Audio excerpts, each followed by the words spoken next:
Good morning, Van Wert. We are still on section 4.6. This is 4.6 continuing. Today our goal is we are going to use the discriminant to determine the number and the type of roots. Okay, we have the quadratic formula, which is the opposite of b plus or minus the square root of b squared minus 4ac all over 2a. If you notice, I underlined the word discriminant and I put b squared minus 4ac in red. That is the discriminant, just that piece of information there, b squared minus 4ac. It's called the discriminant. So b squared minus 4ac is called the discriminant. It will tell you the number of roots and the type of roots. If b squared minus 4ac is a positive number, then that means that there are two roots. If it's a perfect square, there are two real rational roots. Remember, roots are our solutions, our zeros, our x-intercepts. So if when you do b squared minus 4ac, you get a perfect square, you're gonna have two roots and they're gonna be real rational numbers, like numbers from your number line. If b squared minus 4ac is a positive number that's not a perfect square, such as 5, the square root of 5, you're going to get two real irrational roots, which means they're the numbers that don't repeat, don't end, okay? Like the square root of 2. If b squared minus 4ac is 0, there's one real root, which means you're going to have only one x-intercept. If b squared minus 4ac is a negative number, you have two complex roots, which means there's no real x-intercepts, which means your graph would look like this. It's never going to cross the x-axis. Now, everything I just showed you is on a table on page 268. So there's another place in the book for you to look at what I just went through here. And now we're going to work through some problems.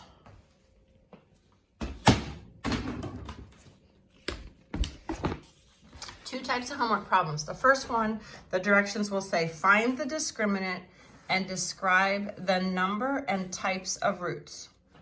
So if I give you a problem, 7x squared minus 11x plus 5 equals 0. Remember, a is 7, it's the number of squareds.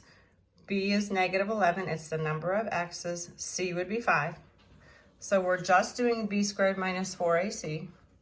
Negative 11 squared minus 4 times 7 times 5, 121 minus 140 gives you negative 19. Since it's a negative number, back to your chart, that means you have two complex roots. There would be no x-intercepts. If I asked you to graph it, which I'm not asking you to do today, this would be a graph that would be either above the x-axis going up or below the x-axis going down.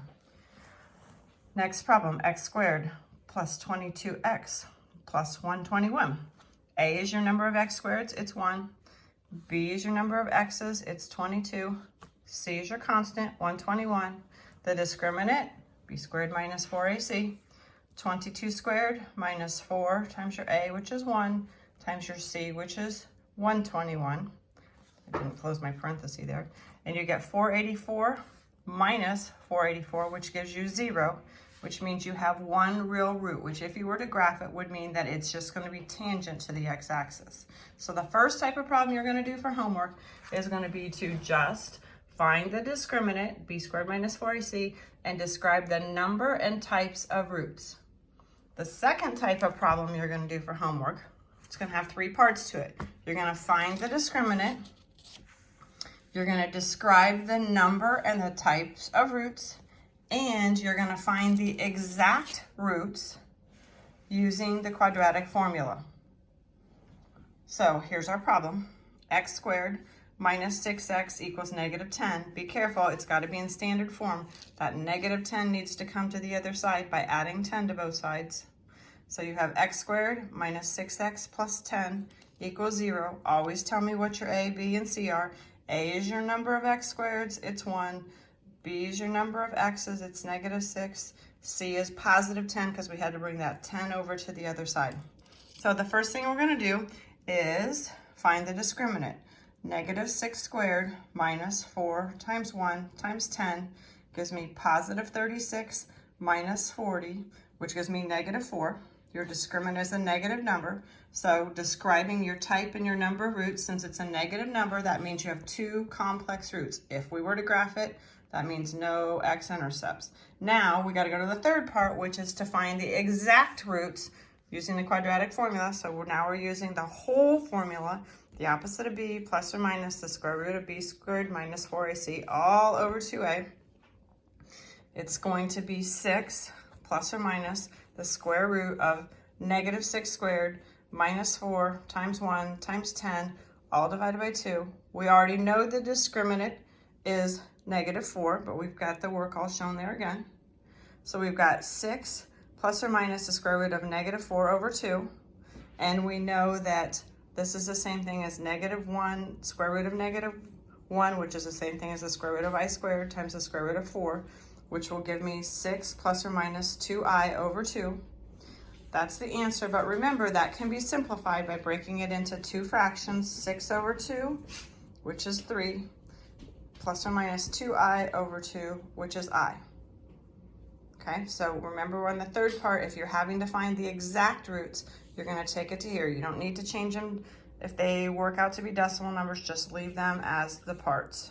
Okay, your homework is page 269 and 270, numbers 2, 4, 13, 21, 23, and 25. Again, if you have questions, give me a call. I will be here to help anytime you need. Talk soon. Miss you guys. Bye.